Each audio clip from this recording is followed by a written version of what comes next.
Assalomu alaykum Qirg'iz elim. Tinch amansızdarmı? Bismillahirrahmanirrahim. Bugunku bizdin temamız şul balalı bolalbay yürgön üy-бүлөлөргө ayta turgan kеңешim var. Bugün şu balalı bolalbay yürgön üy-бүлөлөргө ümit bolsun, işenim bolsun degen niyette uşul temanın tegereginde söz kılayın dep aytayın dedim. Menin darıgerlik jana көп жылдык tajribası var darıger katары. Özümdün kеңешимди aytayın. Bul жерде men аябай кыйынмын деген жерим жок. Men har bir aytıp atkan sözüm üçün Kudaya tövbe deymin, Kudaya şükür deymin. Elhamdülillah, la ilahe illallah, Allahu Ekber. Allah'ım uluk, Allah'ım ıyık deyip aytamın. Bardıq maqtoolor, alkışlar жалгыз жаратуучу Allah Taala'ma bolsun. Salam salavatlar Peygamberimiz Muhammed Mustafa sallallahu aleyhi ve sellem'ga bolsun. Men maqtanayın degen jokpun. Kuday, egerde men maqtasam Kuday Taalamды maqtayмын. Eger men maqtasam Kuday Taalam menen maqtanamын. Menin Kudayım var. Kırgızdın dağı Kudayı var. Kırgızdı da Kuday Taalam jaratkan. Kuday Taalam Kırgızça düşünöt.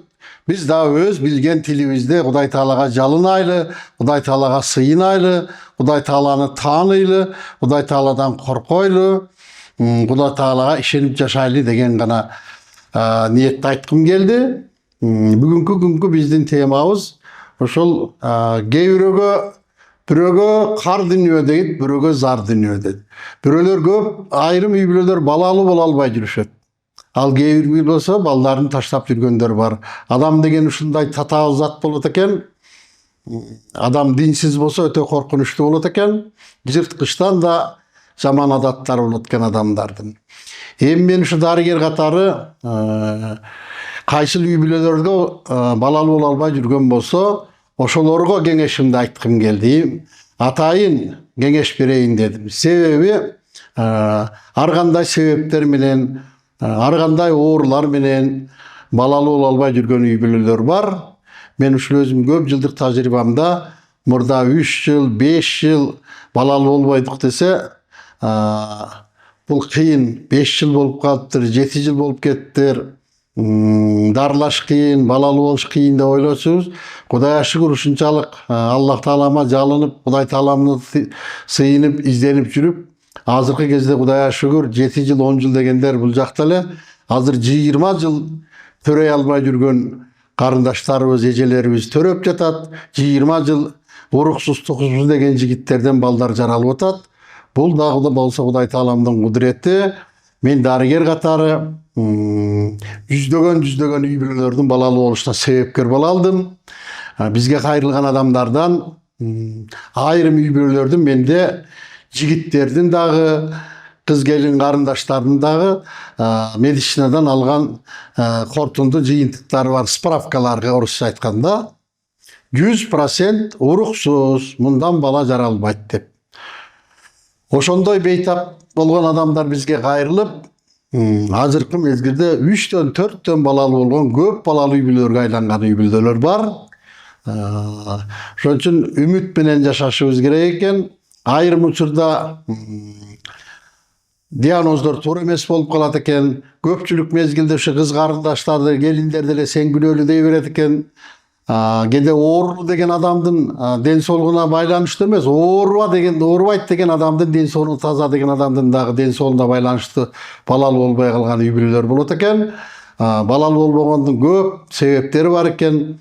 Келиндердин ооруганына байланыштуу, эркектердин 2-50% болуп калат экен. Андан сырткары ата-эненин нааразычылыгы да көп деген бир 20-30 даган себептер менен бир эле ден соолукка байланыштуу эмес, башка дагы себептер болот экен.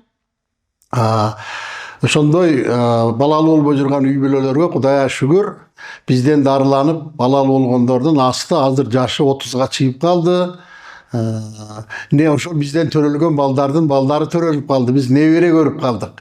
Биз себепкер болуп төрөлгөн балдар өздөрүнүн балдарын алып келип жүрүшөт азыр. Ошол себептүү кимдер балалуу боло албай жүргөн болсо, өзүңүздөрдү кыйнабаңыздар, чөкпөңүздөр, бактысызмын, баласызмын дебеңиздер. Мен ар бир айтып аткан сөзүмө Кудайга тобо дейм. Мен жүздөгөн үй бүлөлөргө акыл кеңеш бере алдым, себепкер болуп дарылай алдым. Бардык жардам Алладан болду. Мен Кудай Тааламдан гана сурандым. Я Раббим, Аллахым, ушул пендеңизди өзүңүз эркек жигит кылып жараттыңыз. Бул инибиз балалуу болгонго себепкер болоюн дедим. Аллахым, өзүңүз бул дагы ата укугуна жетсин, перзент көрсүн деп тилеп сурадым. Аллахым ошол уулдарыбызга балдарды берди. Кээ бир кыздарыбыз, карындаштар, келиндер төрөй албаса, я Раббим, ушу карындашыбызды өзүңүз жараттыңыз, аял кылып жараттыңыз. Аял болгондон эне боло турган укугу бар да, Аллахым. Шуларга перзент бериң деп күнү түнү Аллах Тааламдан тиледим, сурандым, жалындым, жалдырадым. Я Раббим, бул адамдар мага келди, ишенип, мен сизге гана кайрылам. Өзүңүз улуксуз, ыйыксыз, жаратуучусуз деп Аллах Тааламдан тилеп сурап, көптөгөн үй бүлөлөр, неберелерим Кудайга шүгүр. Азыркы мезгилде эми эң Кыргызстанда баласы көп киши ким десе мен деп айта алам, мактанам. Кимдин небереси көп десе аны да мен деп мактаналам. Кудайга шүгүр, себепкер болдум. Ошол үй бүлөнүн үйлөнүшүнө, үй бүлө бузулбай калышына, балдардын төрөлгөнүнө себепкер боло алдым. Ошон үчүн кимдер ушул күндө ушундай кыйынчылыкка туш болгон болсо, балалуу боло албай жүргөн болсо, ошол адамдар түшүнөт. Ким неберели боло албай жүргөн болсо, чоң аталар, чоң энелер, тай аталар, тай энелер билет бул проблеманын кандай кыйын экенин. Эч кимдин башына келбесин. Кудай Тааламдын адамдарга берген эң чоң баасыз белеги бул перзент экен. Бакыт деп балалуу болгон кишини айтыш керек. Ана бизде бакыт десе үй жайым бар, акчам бар, машинам бар, мен бактылуумун дейт. Аркасынан туяк калган жок, бир да перзенти жок. Кайдагы бакытты айтасың? Айрым адамдардын дүнүйөсү жок болсо, аркасында ээрчиген перзенттери бар, кыздары бар, уулдары бар.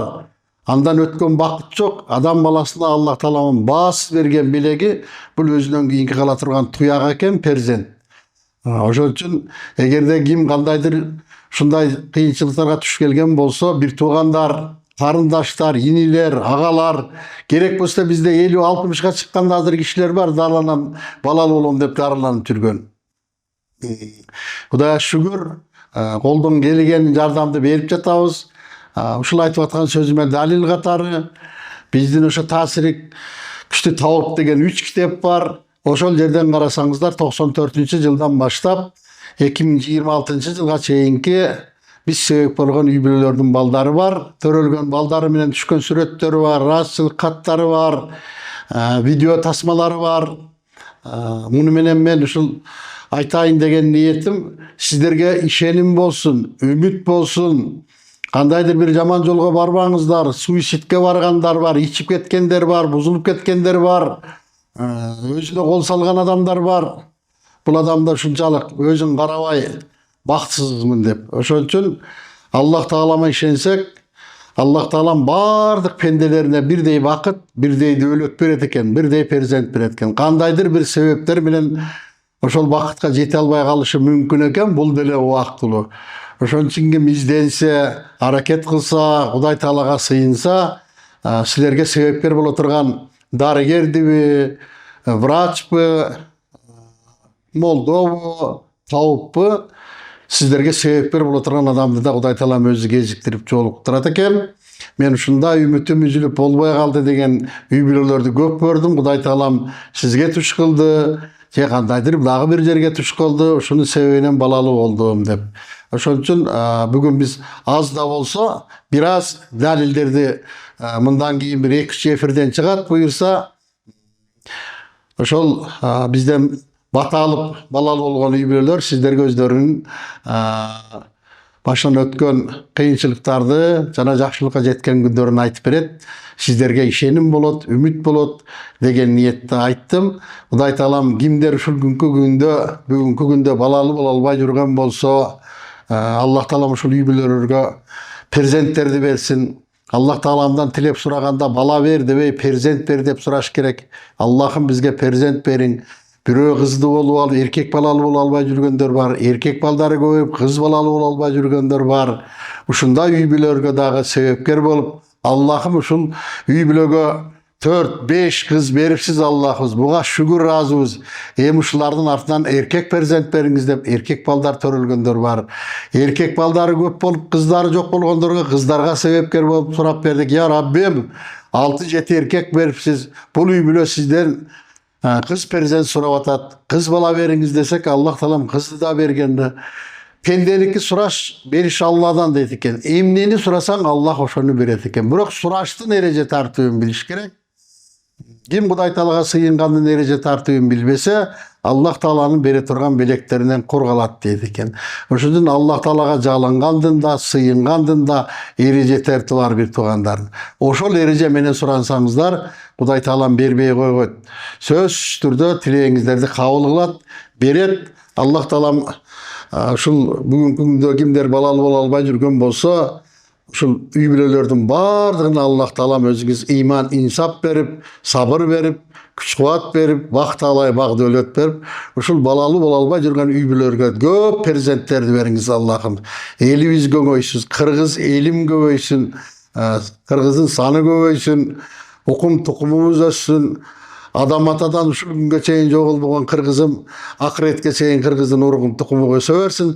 Кыргыз эле эмес, жалпы мусулман пенделери, жалпы адам зат өнүп өссүн. Амин. Аллаху акбар.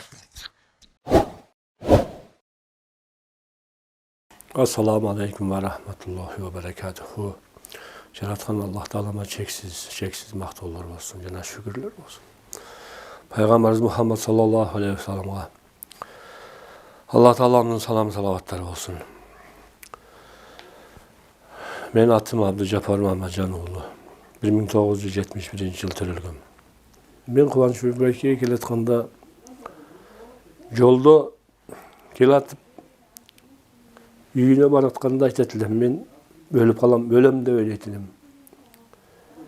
Бирок арадан 2-3 жыл өткөндөн кийин ошол жолдо мен баратып ыйлап өттүм.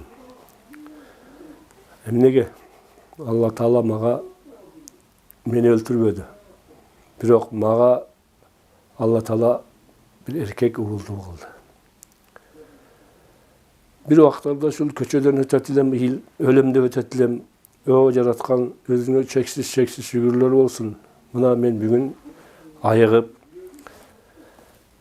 сиз мага белек кылып жана эркек уул бердиңиз. Жараткан өзүңүзгө мен чеги жок шүгүрлөрдү айтам.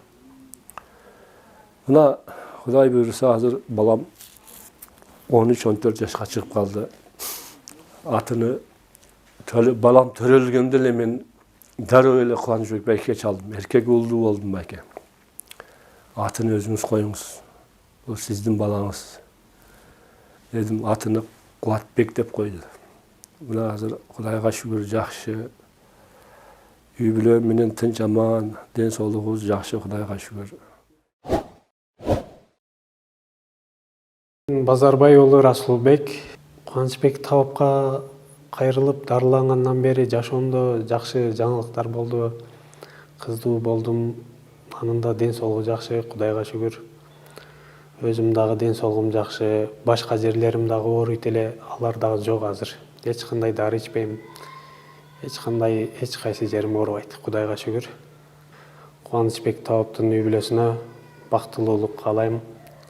Эч качан оорушпасын, ар дайым ден соолукта болуп, эки дүйнөлүк бактылуулугун берсин Аллахым. Дагы да мага окшогон муктаж болгон адамдарды дарылап жүрө беришине тилектешмин. Мен Бердиев Бактыбек, Скөл областынын Чолпон Ташарынын Өрнөк айылынан болом.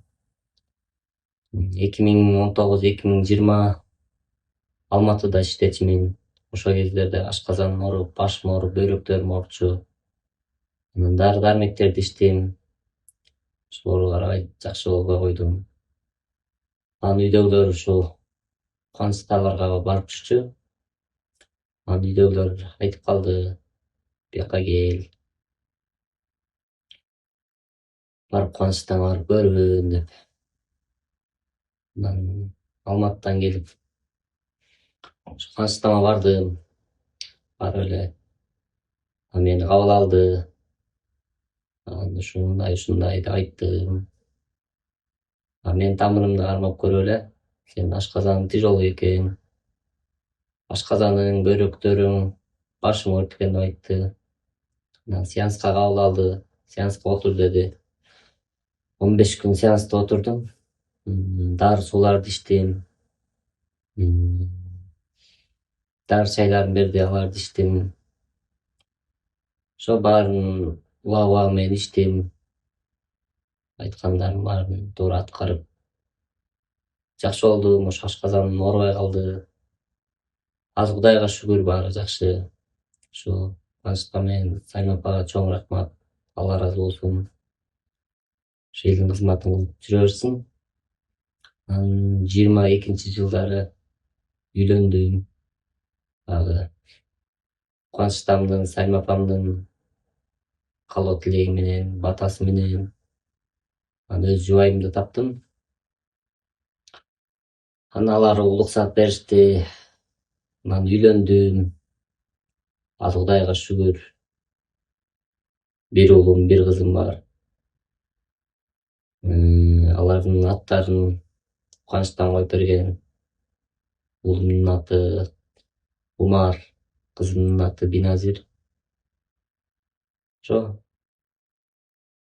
азыр Кудайга шүгүр, баары жакшы бизде. Ушу үлгүлүү үй бүлөлөрдөнбүз. Ошо Кубанычтан менен Сайым апага чоң рахмат. Саламатсыздарбы? Мен Нурбек кызы Айпери, Ысык Көл облусуна караштуу Чолпон Ата шаарынын Өрнөк айылынан болом. Ушу Кубаныч атаны, Сайым апаны жолуктуруп дарыланып калган себеби 2022-жылы октябрь айында жолдошум экөөбүз баш кошконбуз. Мурун ушу кайнатам, кайнемдер үй бүлөсү менен Кубаныч ата, Сайым апаларга барып дарыланып жүрүшчү экен. Мен ушу 2019-жылдары мектепте окуп жүргөн кездери эпилепсия сыяктуу бир оору кармап калды. Өзүм деле түшүнчү эмесмин, билчү эмесмин. Бир күнү сабакта отурганда эле ушинтип колум тырышып, бутум тырышып баштады. Денелерим калчылдап, мойнум тырышып баштады. Андан кийин эсим алып жыгылыптырмын. Анан өзүм деле билбейм эмне болгонун эстебей калчумун. Андан кийин бул оору көп эле жолу кармады. Эч кимге айткан жокмун. Ата энеме дагы айткан жатканга шүгүрлөрдү келтирем, тоолорду келтирем. Сайым апа, Кубаныч атага жүрөгүмдөн ыраазымын. Жана ошондой эле биз көп бир тууганбыз. Жолдошум 5 бир тууган, 2 кыз, 3 эркек. Биз болсо кичүүсүбүз. Ата энебиздин колунда, ата энебиздин жанындабыз. Чоң үй, чоң ашта. Биз чоң үй бүлөбүз. Кудайга шүгүр, мөмөлүү, дарактуу үй бүлөлөрдөнбүз. Үлгүлүү үй бүлөлөрдөнбүз. Ошо биз баарыбыз бир чогулганда, атамдын, апамдын неберелерин, балдарын чогултканда өзү эле бир чоң бир айыл болуп калабыз десем жаңылышпайм. Кудайга шүгүр баарына. Ушу дүйнөдөгү, ааламдагы эң чоң бактылуулукту бизге берген Аллахым.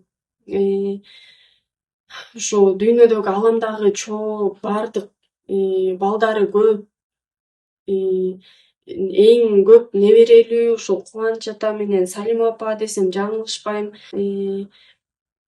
Кудайга шүгүр. Ошондой эле мен Кубаныч атага, Сайым апага мен чын жүрөгүмөн ыраазычылыгымды айткым келет. Кубаныч ата, Сайым апага бекем ден соолук берсин, узун өмүр берсин, иштерин дайыма ийгиликтүү кылып, үй бүлөлүк бакубат жашоо берсин, эки дүйнөлүк бактылуулукту берсин, үй бүлөсү менен аман болсун Кубаныч ата менен Сайым апа.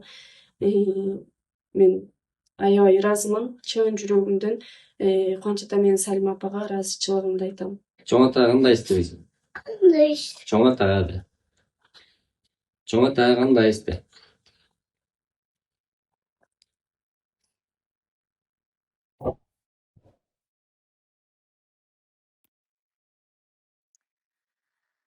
Assalamu алейкум. Менин атым Наргиза. Мен 41 жаштамын. Мен Талас черкесинен болом. Мен ошо сөздүн башында эле ошо Кудай таалама ыраазычылыгымды билдиргим келет. Ошо Кудайга миң мертебе шүгүр ушундай бизди Куанбайкедей адамга жолуктурганына. Мен ушу Куанбайкеге жолугуп, ушу Куанбайкеге дарылангандан бери мына 25 жыл өтүптүр. Ошо 25 жыл аралыгында менде кандай өзгөрүүлөр болду. Ошо биринчи келгенде мектеп окуучусу болчумун. Ошо мектеп баягы жаш бала болсом дагы менде ошо оор илдет бар эле. Менин боорум ооручу да. Ошо боорум ооруп биринчи Куанбайкеге кайрылгам.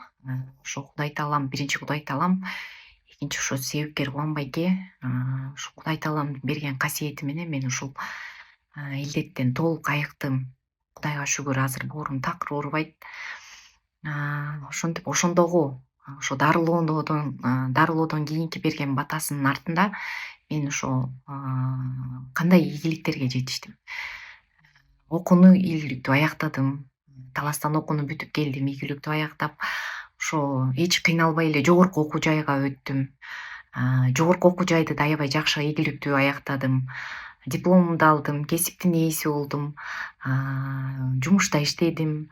Жумушта иштегенде да жөнөкөй жумуштарда иштеген жокмун. Банкта иштедим. Ошо биринчи эле менин жумуш ушу банктан башталды. Андан кийин университетте иштедим. Анан ошентип 2009-жылы мен турмушка чыктым. Турмушка Чолпон деген жигитке, Токтобулдук ыймандуу жигитке, ошо Салмеже себепкер болуп мен ушул балага турмушка чыктым. Кудайга шүгүр. Жолдошум азыр жок, Европада жүрөт. Аябай жакшы үй бүлөгө туш болдум, жакшы кайын журтка туш болдум. Кудайга шүгүр. Андан кийин ошо 1 жылдан кийин эле ошо 2010-жылы 10-октябрда Куанбайкенин дарылоо курсунун артында ошо Айбике деген кызды болдум. Кызым Айбике ушундай красавица, ушундай акылдуу кыз. Бул кызды дагы ошо врачтар окуйсаң 5 айлык кылып төрөйсүң, окуй 6 айлык кылып төрөйсүң, 7 айлык кылып төрөйсүң деп атып, 9 ай 9 күн дегенде ушу Куанбайкенин дарылоо курсун өтүп атып, анан ушундай жакшынакай кызды төрөп алдым. Андан кийин 2015-жылы Байболот деген эркек уулду болдум. Байболотту Куанбайке өзү Байболот деп атын өзү коюп берген. Балам болсо отличник, аябай акылдуу бала. Андан кийин эле 1 жылдан кийин эле 2016-жылы Аруке деген ушундай супсулуу кызды болдум.